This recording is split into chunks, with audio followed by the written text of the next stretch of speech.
Hey guys, welcome back to another video. Today we're gonna play a completely different game. I'm trying out the Bedrock edition for once. The reason is yesterday a new feature got added to the Java snapshot. A lace when dancing can be duplicated by giving them a shard. And that actually made me look into the Bedrock jukeboxes a little bit, because compared to the Java jukeboxes, they're actually OP. So just quickly wanted to share that with the Java players, what you can do with the jukeboxes, because some of the features are something that I wish for years now. So they actually do have hopper and dropper support. So you can put your discs in a hopper and they will automatically be put into the jukebox and it starts playing. So this would also work with a dropper, for example. Just gonna take a disc from here, put it in a dropper.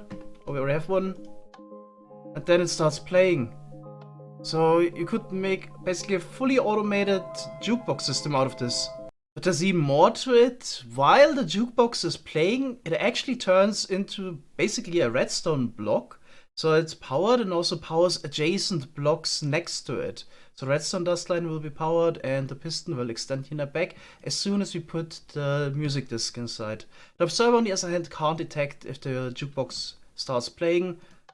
But you could always put, for example, a hopper in front and just detect if the hopper would get powered. This feature basically allows us to make playlists, so you could put the records in the correct order here in the hopper. Yeah, you put the first record in, then both the bottom and top hopper are locked, and yeah, it will stay powered until the song is over, and then just the next record is put in, and the bottom hopper sucks out the record. Besides being interesting for music systems, the jukebox itself could also just be a redstone component. So you could use it, for example, for a clock. So the music discs have different lengths between around 70 seconds and almost 6 minutes. So you could, use a system like this one here. If you put in the music disc, you would lock this hopper here. As soon as the track is over, the hopper will pick up the music disc again and gets unlocked, of course, which the observer detects, and a bit of delay. We power the dropper and the music disc is put into the system again.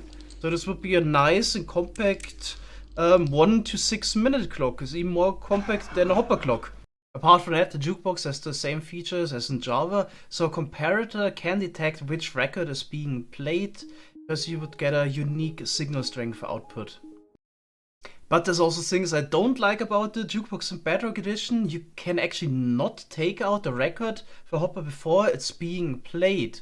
So I tried around a little bit with this by, for example, pulling back the hopper and pushing it under again, hoping that maybe if you do this in the right tick, you would suck out the record before it's getting powered, but this was not the case.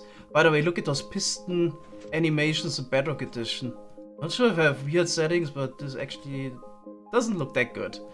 Okay, so at first, I thought, okay, the hopper is getting powered immediately, therefore doesn't suck out anything, but it's actually also not the case with the hopper minecart. Yeah, also not like the Bedrock controls, by the way. It's enough Bedrock for one day. Yeah, as you can see, hopper minecart below doesn't take out the record, which is quite a shame. One idea that I always had for the jukebox in case we ever get proper hopper support would be that we could actually use it to read out very compact information storage. So we could, for example, have different records arranged in a shulker box like this and read out information with the jukebox. So you basically have 4 bits of storage for each record. So you put in this one, for example, I actually don't know the signal strength, get a unique output that you read out. So this would be a 4-bit storage because you have between 0 and 16, and then you would immediately take it out again and put the next one in. So therefore you could very compactly store a lot of information in a single shulker box. You can already do it to a certain degree by dispensing shulker boxes that have a certain fill level, but of course it's never as compact as putting items into a shulker box directly, because you can't store shulker boxes in shulker boxes. So this type of storage with the records would then be 27 times more compact as just having shulker boxes with different fill levels.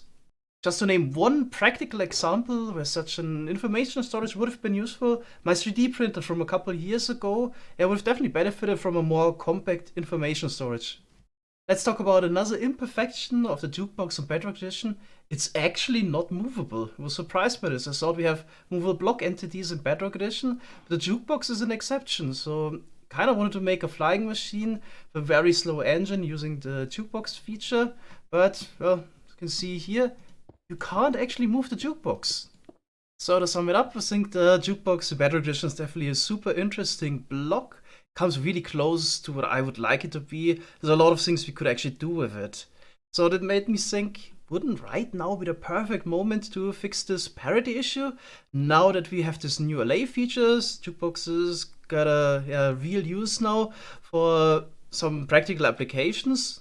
Now we're actually also between updates. 1.20 is not even announced. Wouldn't right now be the perfect time to maybe work on this? 1.19.1 or 1.19.2 would definitely be appreciated. Anyway, hope you enjoyed this video. Thanks guys for watching and see you next time. Bye bye.